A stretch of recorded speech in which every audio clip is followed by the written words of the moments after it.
So,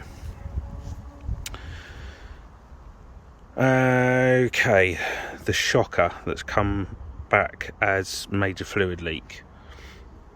So, I think started to try and work on it.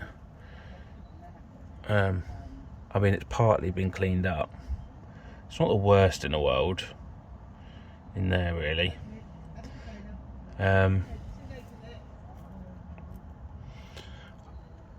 But I've picked one of these up in Monroe from Euro Car Parts for £26,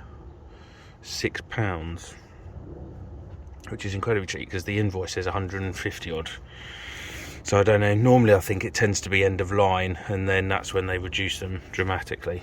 But anyway, so getting this off is being an absolute pain, because if you know anything about Fiats and struts, front struts in particular, they rust to bugger.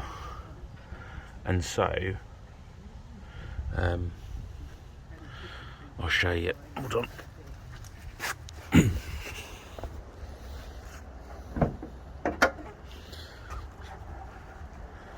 So that in there ends up getting literally full of water and it rusts. So when you try and undo the bolt,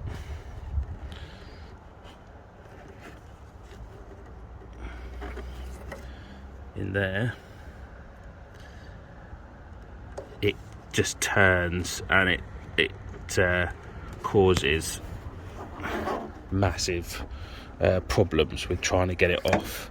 So like trying to get a torque, it's just an absolute nightmare.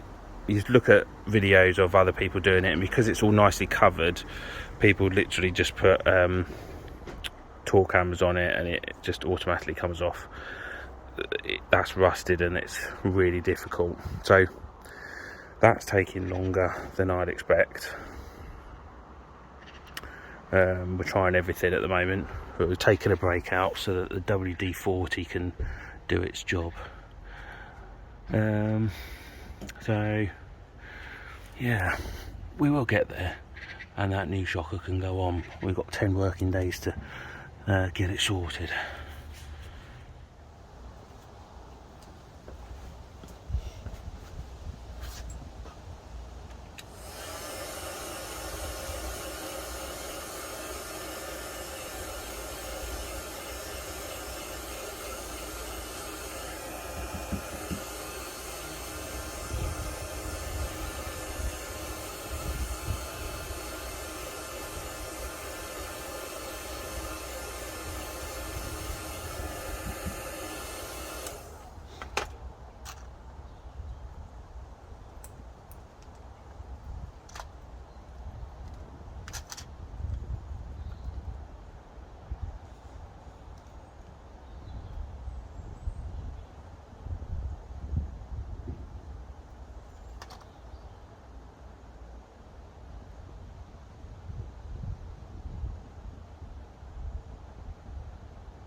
Right, so the shock has been taken off, but it's yeah, just if you get some of these 2010 to 2012, even earlier, if they've not already come off and these are like the original, getting this top nut off is incredibly difficult.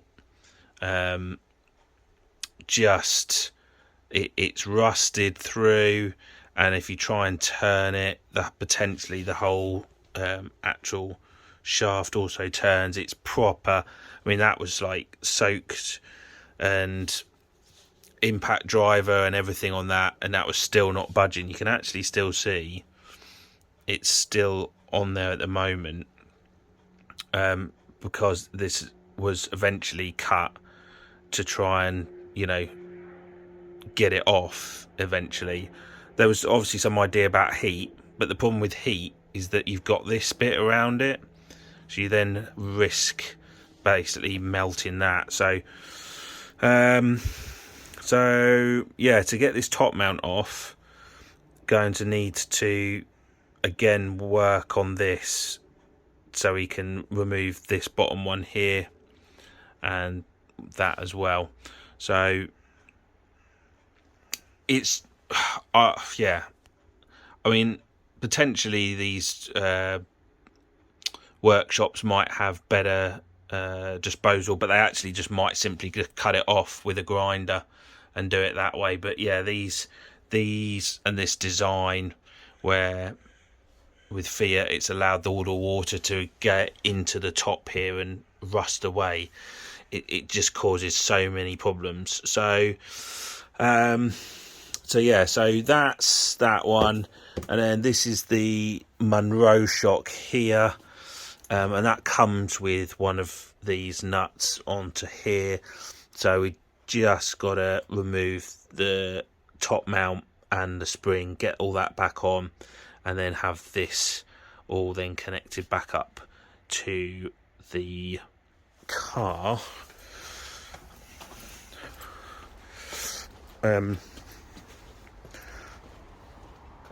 But in order to get to all of that, this all had to be removed, just so you can get a right good you know, look into that. And the only reason that it's back on is because to stop water getting into the engine bay and everything. Otherwise this is all been completely stripped out, as you can see. So yeah, that's it's a right bugger, and a right bugger, that one. But hopefully we're now on the downward slope and can get that one back up and in there shortly. Right, so the front strut is now on in there. Bear it. So that's all gone on nice and easy in the end. It was literally what caused the issue with this one, is just simply getting all of that off when the car's been used for 10 to 12 years and those nuts and bolts are all proper rusted. So we're pretty much all good to go. All the trim is now back on. Just got to fit those two little wiper covers, and then exhaust bracket has been fixed as per the MOT recommendation under the front there, and as you know, that handbrake's been tightened. So this is pretty much that bulb thing is incredibly weird. I don't get the bulb thing, because all these bulbs are working fine, and the MOT guy seems to suggest that a bulb needs replacing, but the brightness and everything seems to be all right. So I think I'm going to have to take it down and just say, explain to me what the issue is here, because I don't get it. But otherwise this is going to be ready to go, and it's booked in for Monday for the retest. Luckily they will do it, even though the MOT guy's currently got COVID, so but hopefully this will pass with flying colours and I'll be able to sort it out.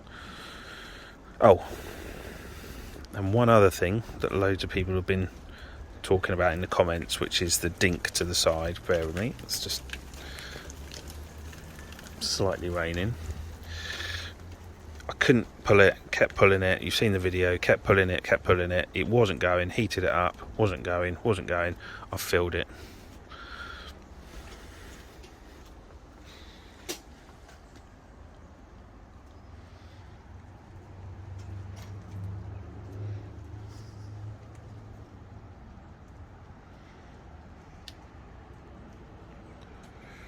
So I filled it, painted it, sprayed it, lacquered it.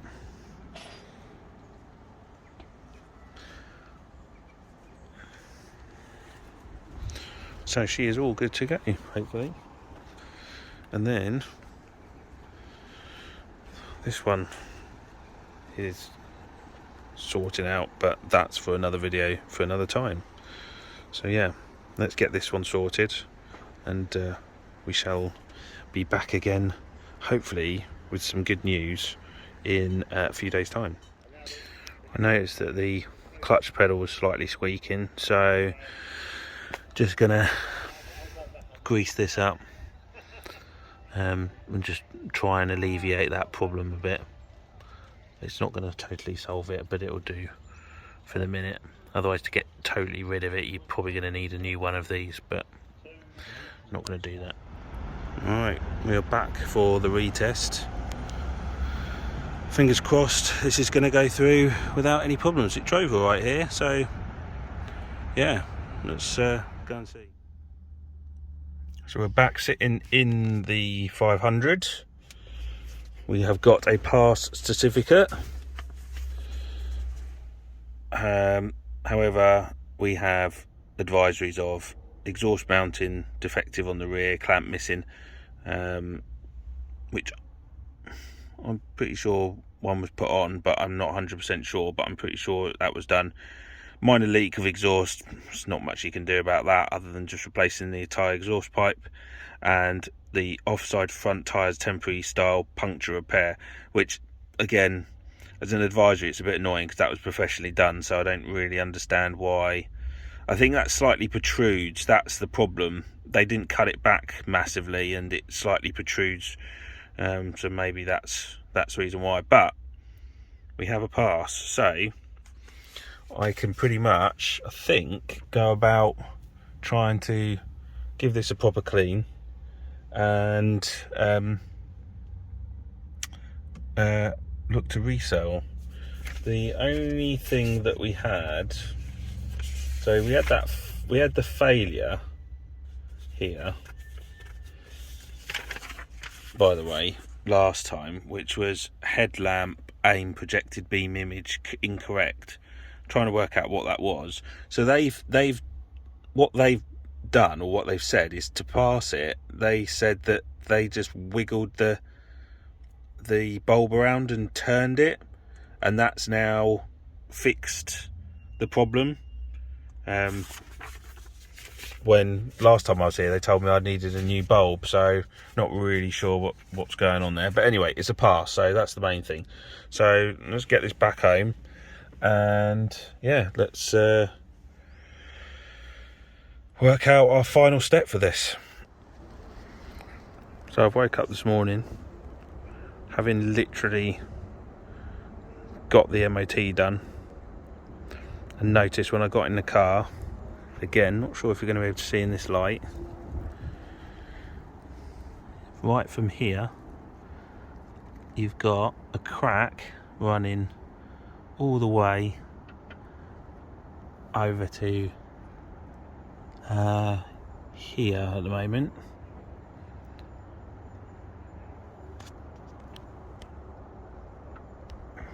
Don't know if you can see it in a different light. That is gone.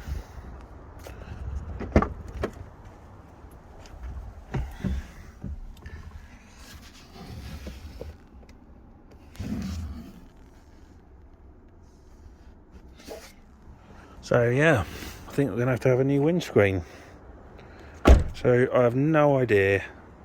Never done a windscreen before. Gonna obviously have to get someone to do that. That's not going to be cheap. Yeah,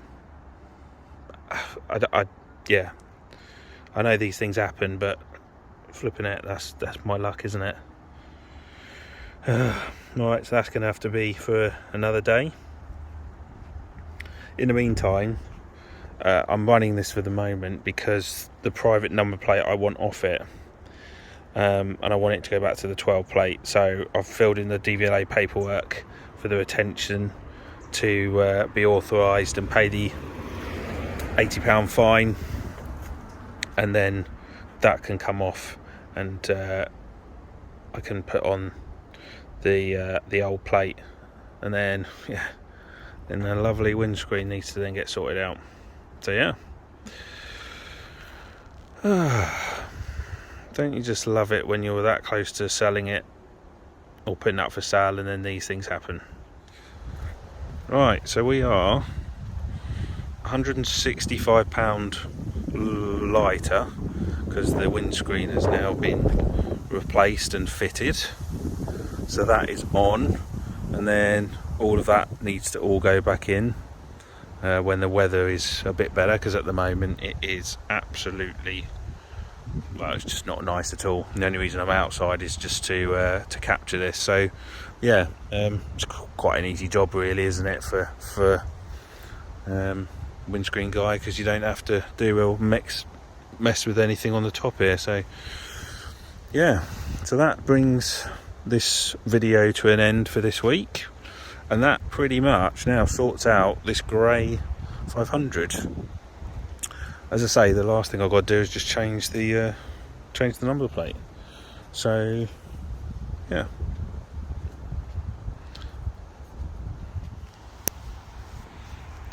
this just needs a clean up and the number plate's changed over.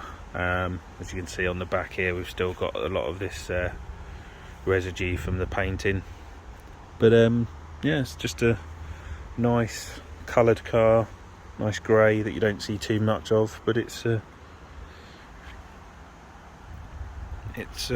not too bad. So yeah, thank you for watching, and watch out for more videos next week. I do need to do a video on this one, which does need a big clean at